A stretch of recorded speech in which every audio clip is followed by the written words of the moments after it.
नमो अरिहंताणं नमो सिद्धाणं नमो आयरीयाणं नमो वज्झायाणं नमो लोये सौवसाहूणं मोक्षमार्गस्य नेतारं भेत्तारं कर्मभूभृतां ज्ञातारं विश्वतत्त्वानां वंदे तद्गुणलब्धये। 1008 श्री मूलनायक आदिनाथ भगवान की जय। द्वासांग जिनवाणी माता की जय। आचार्य श्रेष्ठ आचार्य गुरुवर श्री 108 उमा स्वामी जी महाराज की जय। आचार्य श्रेष्ठ आचार्य गुरुवर श्री 108 पूज्यपाद स्वामी जी महाराज की जय। आचार्य श्रेष्ठ आचार्य गुरुवर श्री 108 विद्यासागर जी महाराज की जय। तीर्थ चक्रवर्ती जगत पूज्य निर्यापक श्रमण मुनि पुंगव श्री 108 सुधा सागर जी महाराज की जय। समस्त मुनि संघ की जय। आलोक मोदी स्वाध्याय सुधा यूट्यूब चैनल पर आप सभी दर्शकों का एक बार पुनः हार्दिक स्वागत, हार्दिक अभिनंदन। पूज्यवर आचार्य पूज्यपाद स्वामी जी द्वारा रचित इस सर्वार सिद्धि ग्रंथराज की स्वाध्याय श्रृंखला में 9वें अध्याय के अंतर्गत संवर तत्व का विवेचन चल रहा है। संवर तत्व के अंतर्गत भी गुप्ती, समिति, धर्म, अनुप्रेक्षा, परिसहजय और चारित्र इन प्रमुख क्रियाओं का वर्णन किया गया था, जिनमें से हमने गुप्ती, समिति, धर्म और अनुप्रेक्षा इन 4 प्रमुख क्रियाओं पर विस्तार से चर्चा कर ली है। अभी कुछ दिनों से हम परिसहजय पर चर्चा कर रहे हैं। परिसहजय क्या कहलाता है, कौन से गुणस्थान से कौन से गुणस्थान तक होता है, परिसहजय का स्वरूप क्या है, इनके भेद कितने होते हैं और उन सभी भेदों का क्या स्वरूप होता है, इस पर अपनी चर्चा चल रही है। पिछली 2-3 कक्षाओं में हमने परिसहजय के जो 22 भेद होते हैं, उन 22 भेदों में से करीब 7-8 भेदों पर चर्चा कर ली है। आज की कक्षा में हम उसके आगे जो अपना विषय हो चुका है, उसके आगे के विषय को अपन लेंगे। पेज नंबर 332 पर उत्थान का 823 तक हो गया है। 824 से अपन को प्रारंभ करना है। 22 परिसहों में क्षुधा, पिपासा, शीत, उष्ण, दंसमशक, नान्य, अरति, स्त्री और चर्या, इन परिसहों पर अपनी चर्चा हो चुकी है। आज अपन आगे देखेंगे निषद्या परिसहजय, सय्या परिसहजय, आक्रोश परिसहजय और बध परिसहजय। इन 4 परिसहजयों के स्वरूप समझने का प्रयास करेंगे। आइए देखें 824 नंबर। इसमें बता रहे हैं निषद्या परिसहजय। देखें ये 3 प्रकार के परिसय होते हैं। एक तो है चर्या परिसहजय, दूसरा है निषद्या परिसहजय और तीसरा है सय्या परिसहजय। ये 3 परिसय हमारे जो मन वचन काय की प्रवृत्ति होती है, मुख्य रूप से काय की प्रवृत्ति, उस काय की प्रवृत्ति पर आधारित हैं।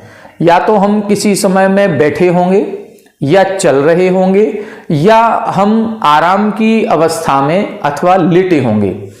तो ये 3 स्थितियां हमारे शरीर की होती हैं। जिस समय हम चल रहे हैं, विहार आदि कर रहे हैं, उस समय चर्या परिसहजय हो सकता है, क्योंकि चलते समय जो बाधा हमको होगी, कंकड़ पत्थर आदि चुभेंगे या पैरों में जो थकावट होगी, जो भी परेशानी है, वो चर्या परिसहजय के अंतर्गत आएगा। निषद्या का मतलब होता है पद्मासन या अन्य कोई आसन लगा करके किसी एक स्थान पर बैठना।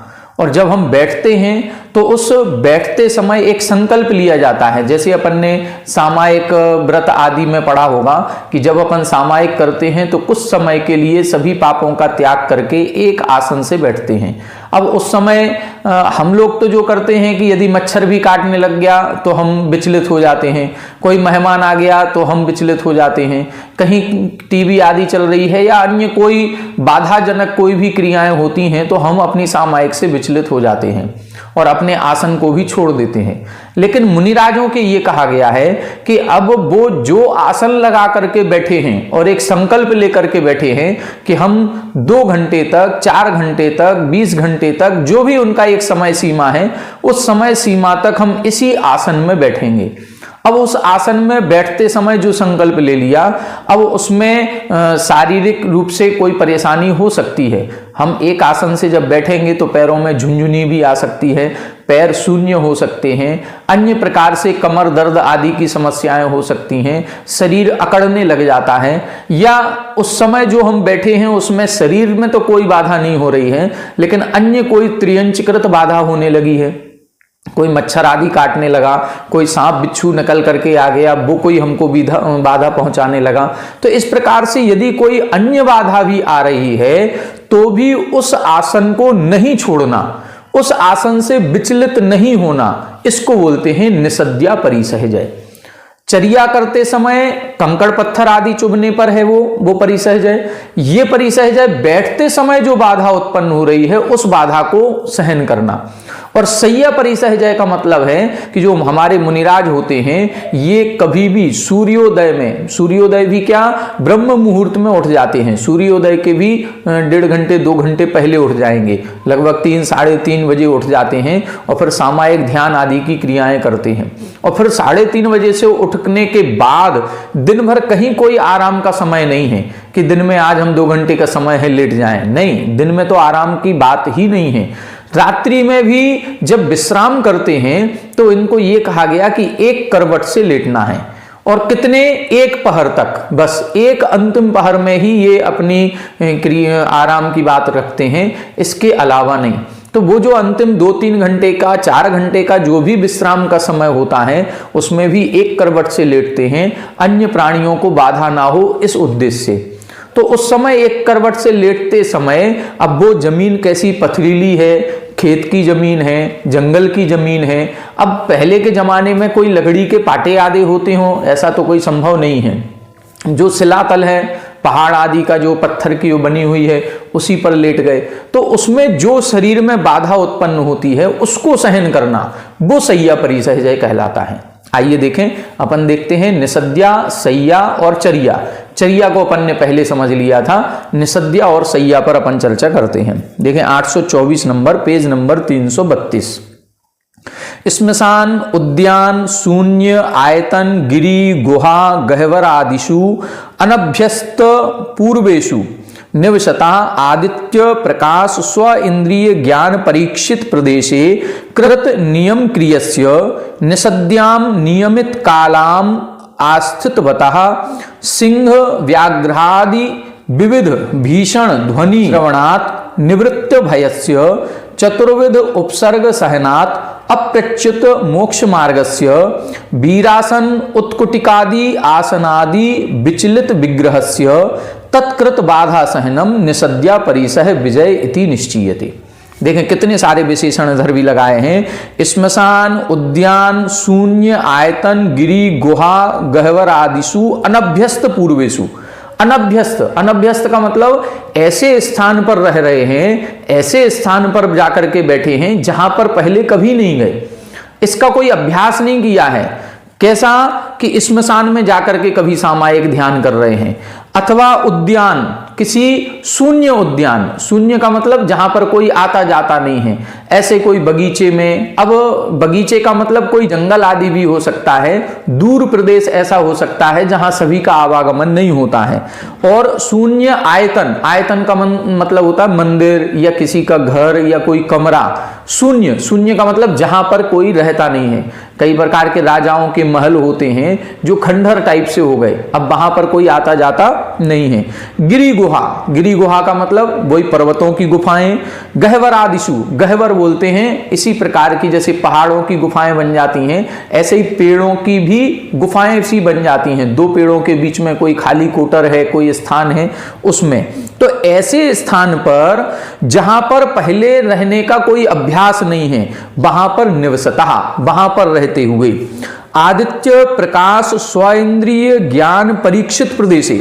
और क्या कर रहे हैं? आदित्य प्रकाश मतलब सूर्य के प्रकाश में, अथवा स्व इंद्रिय ज्ञान और अपने स्वयं की इंद्रियों के द्वारा परीक्षित प्रदेशे, जो प्रदेश जिस पर चल रहे हैं, उठ रहे हैं, बैठ रहे हैं, उसको मार्जन कर रहे हैं, उसको अच्छी तरह से देख रहे हैं, सूर्य के प्रकाश में भी देख रहे हैं और अपनी आंखों से भी भली भांति उसको देख करके और पिच्छी आदि के द्वारा मार्जन करके कृत नियम क्रियस्य, जो अपनी पूरी चर्या का पालन करता है। और क्या, निषद्याम नियमित कालाम अस्थितवतः, और ऐसी सारी क्रियाओं को पालन करने के बाद जो नियत कालाम, एक किसी नियत काल के लिए अस्थितवतः निषद्याम, एक आसन में बैठ जाता है। अब उस आसन में बैठने के बाद उसने जो संकल्प लिया है, उस समय सिंह व्याघ्र आदि विविध भीषण ध्वनि श्रवणात् निवृत्त भयस्य। अब उस समय अब जंगल है, पहले कोई ऐसे तो थे नहीं कि हम मंदिर की धर्मशालाओं में हैं, धर्मशाला का भी एक बाहर का गेट है वो भी बंद है, फिर हमारे अंदर कमरे का भी गेट है उसको भी हमने कुंडी लगा करके ऊपर सामायिक करने बैठे हैं। नहीं, ये तो खुले जंगल में बैठे हुए हैं जहां पर व्याघ्र आदि कई सारे हिंसक जानवर कभी भी आ सकते हैं। तो ऐसे जब एक संकल्प ले लिया बैठने का, उस समय यदि सिंह आ गया, सिंह आया नहीं, व्याघ्र आया नहीं, उसकी ध्वनि सुनाई दे रही है, उसकी विविध भीषण ध्वनि, उसके दहाड़ने की आवाज जो हो रही है, आपने देखा होगा कि जो ये शेर या व्याघ्र आदि होते हैं इनकी दहाड़ भी बहुत दूर दूर तक सुनाई देती है, जंगल में गूंजती है। लेकिन भले ही गूंज रही हो, भले ही वो 1 किलोमीटर दूर से दहाड़ रहा हो, लेकिन वो आवाज सुन करके मन में तो एक भय हो जाता है कि यहीं आसपास कहीं ना कहीं कोई सिंह है जो हमारे एक मनुष्य की शरीर की गंध को पाकर के और इस तरफ आ सकता है। ये जितने भी जानवर होते हैं इनकी घ्राण इंद्री बहुत प्रबल होती है, ये सूंघ करके और अपने शिकार की ओर बढ़ते हैं, तो इनको मनुष्य के शरीर की भी कोई गंध आती होगी और उस गंध से इस तरफ खिंचे चले आए, तो ये भय मन में आ सकता है। लेकिन इधर क्या कह रहे हैं कि विविध भीषण ध्वनि श्रवणात् निवृत्त भयस्य, जो इनकी ध्वनि सुनने के बाद भी भय से निवृत्त हो गया है, जिसके मन में रंच मात्र भी भय नहीं आ रहा है कि मेरे शरीर का क्या होगा या मेरी इस पर्याय का क्या होगा, अब तो आत्मा का ध्यान करने बैठे हैं तो बैठे हैं। उनके मन में एक ही भाव आता है कि हमने जीवन भर यही तो साधना की है कि जब हमारा मरण हो तो नमोकार मंत्र हमारे साथ हो, जब हमारा मरण हो तो हम अपने आत्म ध्यान में डूबे हों। और अभी हम आत्म ध्यान ही तो कर रहे हैं, अभी हम पंच परमेष्टि का ही तो ध्यान कर रहे हैं। यदि इस समय कहीं कोई व्याधा आ जाती है तो उसको शांत भाव से सहन करते हैं। और क्या, चतुर्विध उपसर्ग सहनात्, चारों प्रकार के उपसर्गों को सहन करते हैं। 4 प्रकार के उपसर्ग का मतलब, एक प्राकृतिक उपसर्ग होते हैं, ध्यान करने बैठे थे और बारिश शुरू हो गई, मूसलाधार बारिश होने लगी, ओला पानी पड़ने लगा, या कहीं तेज ठंडी हवाएं चलने लगी, गर्म लू चलने लगी, ये प्राकृतिक उपसर्ग हैं। दूसरा होता है त्रियंचकृत उपसर्ग, किसी शेर व्याघ्र आदि के द्वारा कोई उपसर्ग कर दिया जाए। एक होता है मनुष्यकृत उपसर्ग, मतलब कोई मनुष्य आकर के भी उपसर्ग कर सकता है, जैसे यशोधर मुनिराज के गले में सर्प डाल दिया, जैसे गज कुमार मुनि के ऊपर जलती हुई सिगड़ी रख दी। तो ऐसे जो हमारे दुश्मन होते हैं, हमारे दुश्मन का मतलब कोई मुनिराजों को किसी से दुश्मनी नहीं है, लेकिन इस मुनि पद से अन्य इतर धर्मी लोगों को दुश्मनी होती है। वो कहीं ना कहीं अपना बैर भंजाने के लिए या बैर का बदला लेने के लिए इस प्रकार के उपसर्ग कर देते हैं। अथवा एक होता है देवकृत उपसर्ग, कोई व्यंतर आदि के जो देव हैं ये भी उपसर्ग कर सकते हैं। तो ऐसे 4 प्रकार के उपसर्ग, देवकृत, मनुष्यकृत, त्रियंचकृत और प्राकृतिक।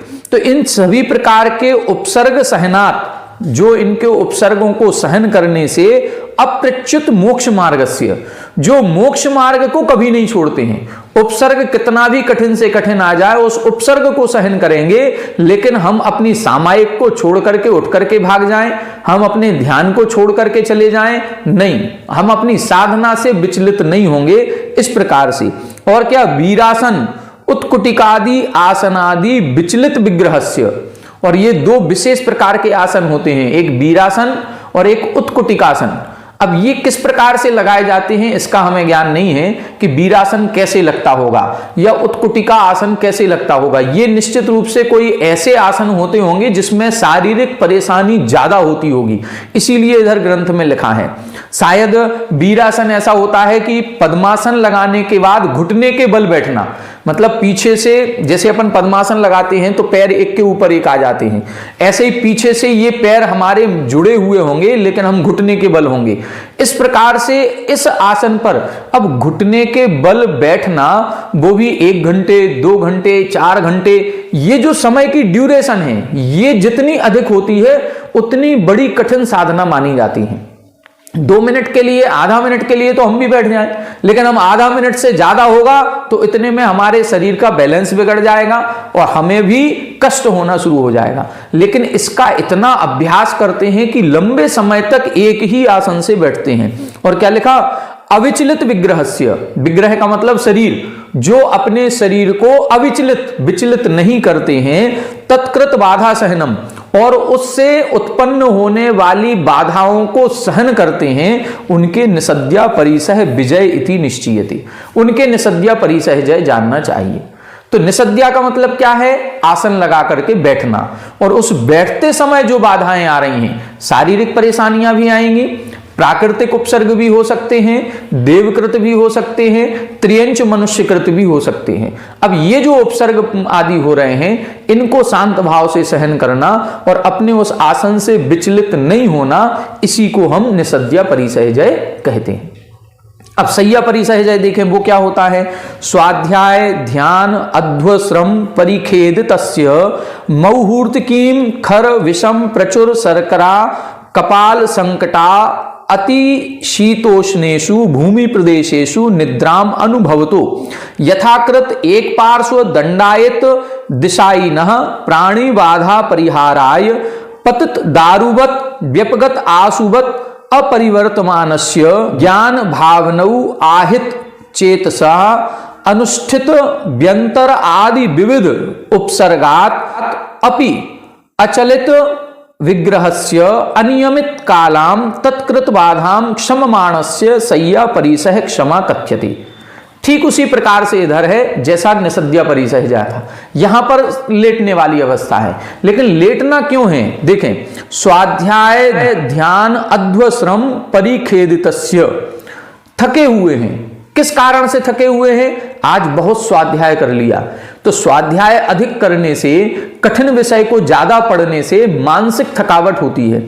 दूसरा, ध्यान ज्यादा करने से, ध्यान आदि आत्मा का ध्यान कर रहे हैं, कोई विषय जो हमने ग्रंथों में पढ़ा था उसका चिंतन कर रहे हैं, उससे भी शारीरिक और मानसिक थकावट बढ़ती है। और तीसरा दिया है अध्वश्रम। अध्वश्रम का मतलब है मार्ग में चलने से, विहार आदि करने से। आज 20 किलोमीटर का विहार हो गया तो उससे भी थकावट होती है। तो ऐसी थकावट होने पर परिखेदितस्य, यानी उससे जो थकान हो रही है उससे मुहूर्त की, मतलब एक मुहूर्त पर्यंत। मुहूर्त पर्यंत का मतलब इधर एक पहर लगाना है, लगभग 3 घंटे का एक पहर होता है, तो 3 घंटे 4 घंटे 2 घंटे, जिसकी जितनी साधना होती है वो उतनी कम निद्रा लेता है। ये मुनिराजों की विशेष साधना होती है कि जो जितनी अधिक साधना करता है वो उतनी कम निद्रा लेता है। जो उत्कृष्ट साधना करने वाले साधक होते हैं वो रात्रि में 2 बजे उठ करके सामायिक ध्यान आदि करने लगते हैं और रात्रि में इधर 10-11 बजे तक भी करेंगे। अब केवल 11 बजे के बाद से लेकर के 12-1-2 बजे 3 घंटे 4 घंटे की 2 घंटे की नींद ही लेते हैं। तो वो जो नींद ले रहे हैं वो नींद भी कहाँ ले रहे हैं, हम लोग तो लेते हैं बढ़िया मोटे मोटे गद्दे पर सोते हैं। और कब सोते हैं, रात को 10 बजे सो गए, सुबह 7 बजे तक सो रहे हैं, 8 बजे तक सो रहे हैं। कोई होते हैं जो विशेष धर्मात्मा हैं जो सुबह 5 बजे उठ जाते होंगे। हम लोग जो उठते हैं, यदि जल्दी उठ रहे हैं तो कहीं ना कहीं किसी अर्थ लोभ के कारण से उठ रहे हैं। दुकान जल्दी जाना है, मंदिर जल्दी जाएंगे, जल्दी दुकान जाएंगे, ये सब कुछ काम के लिए। लेकिन ये मुनिराज जो उठते हैं ये सामायिक करने के लिए उठते हैं, प्रतिक्रमण प्रत्याख्यान करने के लिए उठते हैं, आत्म ध्यान करने के लिए उठते हैं। तो इनका उद्देश्य एक अलग होता है।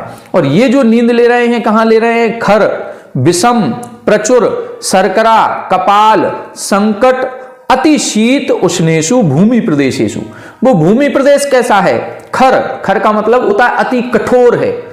हम लोग कहां ज्यादा से ज्यादा मुलायम गद्दे पर सोते हैं, स्लीप बेल मैट्रेस। आजकल वो एक ऐड आती है, वो आटे में उंगलियां दे करके और बिल्कुल दिखाता है कि इसमें आप सोएंगे तो बिल्कुल हिल भी नहीं पाएंगे और नींद कच्ची कच्ची रह जाएगी। यहां देखो आप, यहां पर मतलब हमारे मुनिराजों को देखो, वो कठोर उस पे शिलापट पर सो रहे हैं।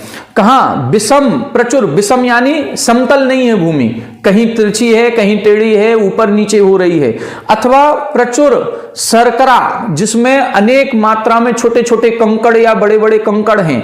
और क्या है? कपाल संकटा अति शीत उष्णेशु, जहां पर कपाल यानी खप्पर टाइप के पड़े होते हैं, सारे खप्परों को मिला करके अब उसके ऊपर सो रहे हैं। लेकिन वो खप्पड़ एक से थोड़ी है, हम लोग तो बिल्कुल एक सा 3x6 का एक पलंग है, उसमें भी बढ़िया मोटा सा गद्दा पड़ा हुआ है, रजाई ओढ़े हैं, सब कुछ किए हैं, तब उसमें हमारी नींद कहीं कच्ची कच्ची रह रही है, पूरी नहीं ले पा रहे हैं। मुनिराज कैसे लेते होंगे?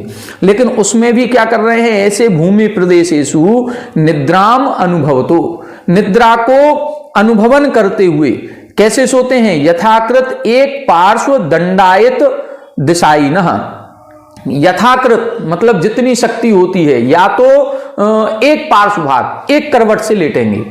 एक करवट से क्यों लेट रहे हैं? वो इसलिए लेट रहे हैं कि एक बार पाटे का मार्जन कर दिया या भूमि का मार्जन कर दिया, और मार्जन करने के बाद अब लेट गए। अब यदि हम वो करवट को बदलेंगे तो पता नहीं पीछे कौन से जीव हैं, हमारी पीठ पर भी होंगे, भूमि प्रदेश पर भी होंगे। अब हम यदि उस पर पलट जाएंगे तो हमारी पीठ के दबाव से वो जीवों का घात हो सकता है। तो वो मार्जन करके या तो उसको बदलेंगे, और नहीं तो कोशिश ये करते हैं कि हम करवट बदलेंगे ही नहीं। और हम लोग जो सोते हैं, हम लोग कैसे सोते हैं? सोते तो हैं पूर्व दिशा की ओर पैर करके, और जब उठेंगे तो हमारे पश्चिम दिशा की ओर पैर मिलते हैं। हम पूरे चारों तरफ 360 डिग्री घूम जाते हैं, पता ही नहीं चलता कहां पैर जा रहे हैं, कहां सर जा रहे हैं। और कितनी बार करवट बदलते हैं इसकी कोई संख्या ही नहीं है, हमें पता भी नहीं होता कि हम कितनी करवट बदले हैं। कभी एक बार इतने होश में सोए, होश में सोने की बात कर रहे हैं, सो भी रहे हैं लेकिन होश में, इतने मतलब होश के साथ कि हम जब करवट बदलें तो हमें एहसास हो कि अब हमने करवट बदली है। अब सोचो जरा कि सोना भी है और होश में भी सोना है कि हमें करवट बदलनी है, तो हमें वो एहसास होना चाहिए कि हमें कब करवट बदलनी है। ऐसा नहीं है कि इतनी गहरी नींद में सो गए कि हमारी 4-6 करवट बदल गई, पता ही नहीं चला। मुनिराजों की ये नींद होती है कि वो सोते भी हैं और सोते हुए जागते भी रहते हैं कि हमें करवट बदलनी है, तो हम बदलें कि नहीं बदलें। अथवा क्या कह रहे हैं? एक पार्श्व भाग से सोएंगे, अथवा दंडायत।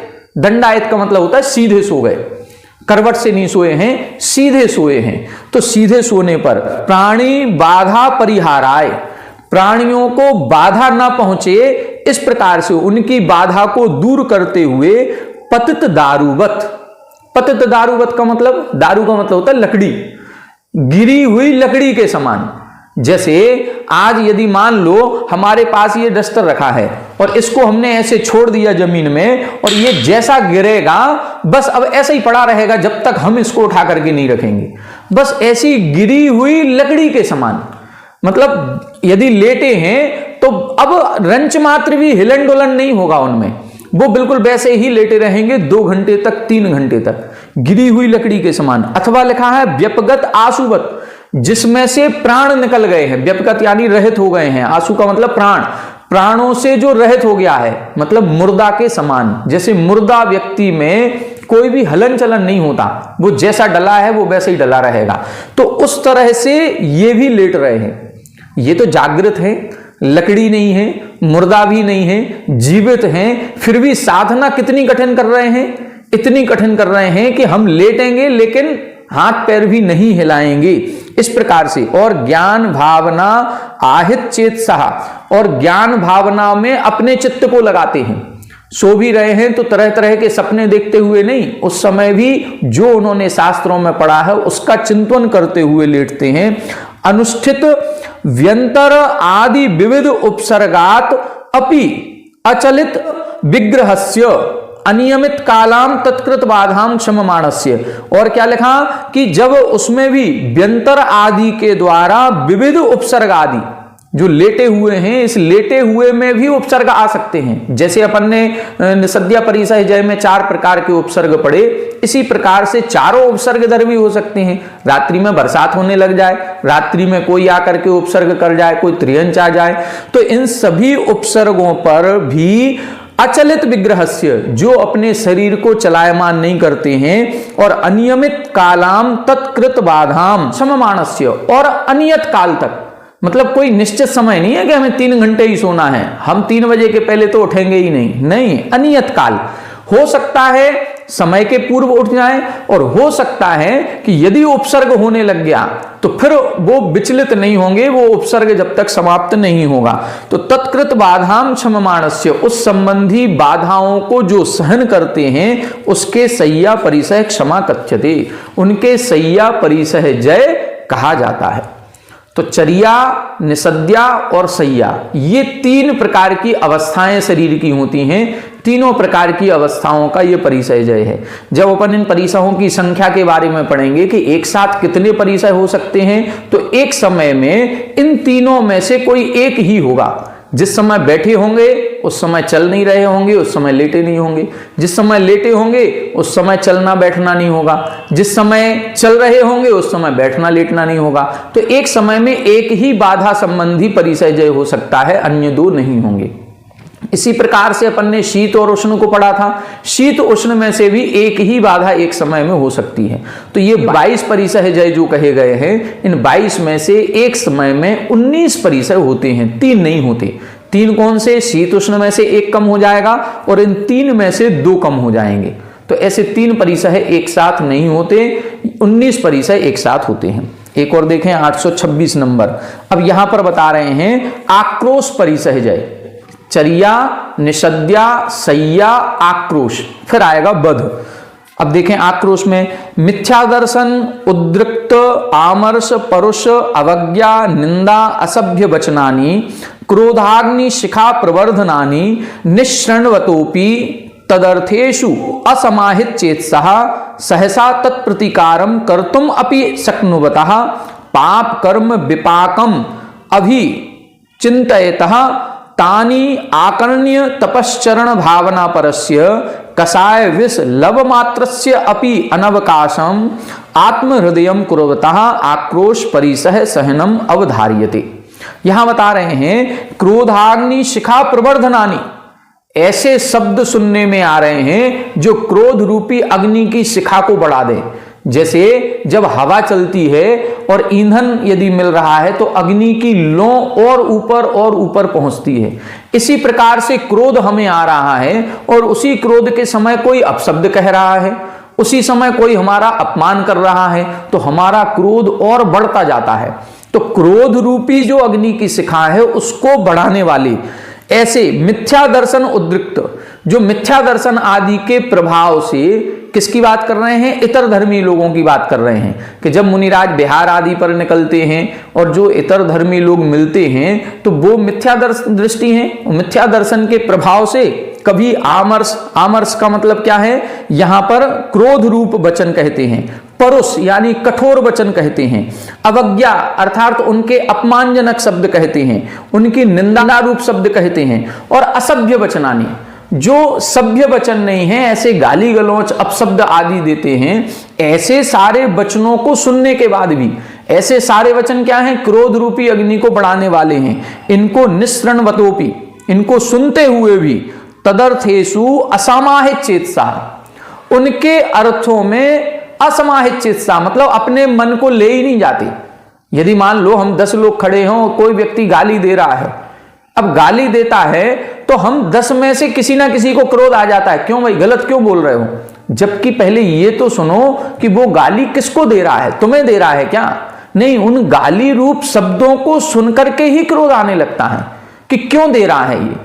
लेकिन इधर क्या कह रहे हैं? इधर तो ये कह रहे हैं कि वो मुनि को ही दे रहा है, मुनि को ही अपशब्द कह रहा है, लेकिन वो अपना मन ही नहीं लगाते उसमें ध्यान ही नहीं ले जाते कि ये हमको कुछ कह रहा है। उनको तो ये लगता है जो कह रहा है सो कहने दो, हमें इससे क्या लेना देना, कौन क्या कह रहा है। ना उन शब्दों के प्रति ध्यान जाता है, ना उन शब्दों के अर्थ के प्रति ध्यान जाता है।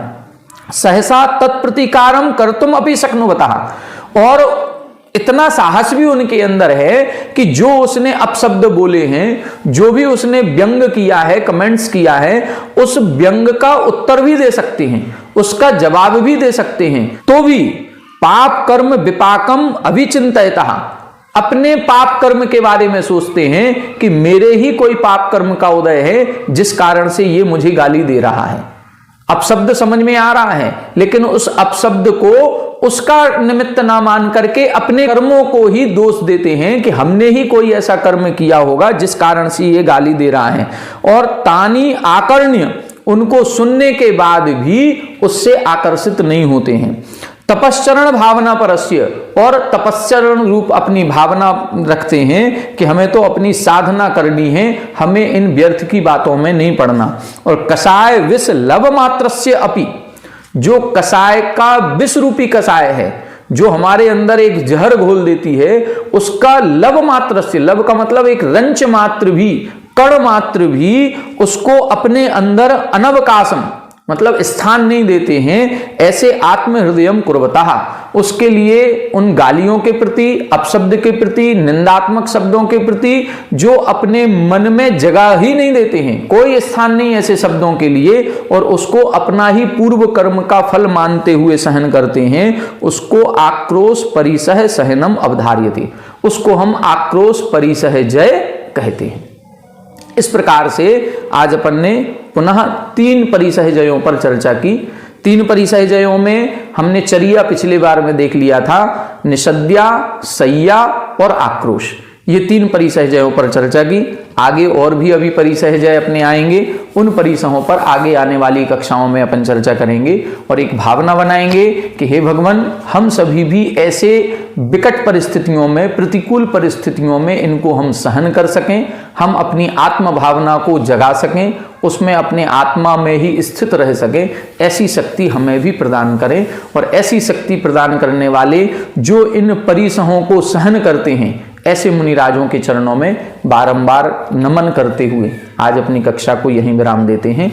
आगे की कक्षा में आगे की परिसहजयों को पढ़ेंगे। आज इतना ही। आप सभी हमारे साथ बने रहें। सभी को जय जय।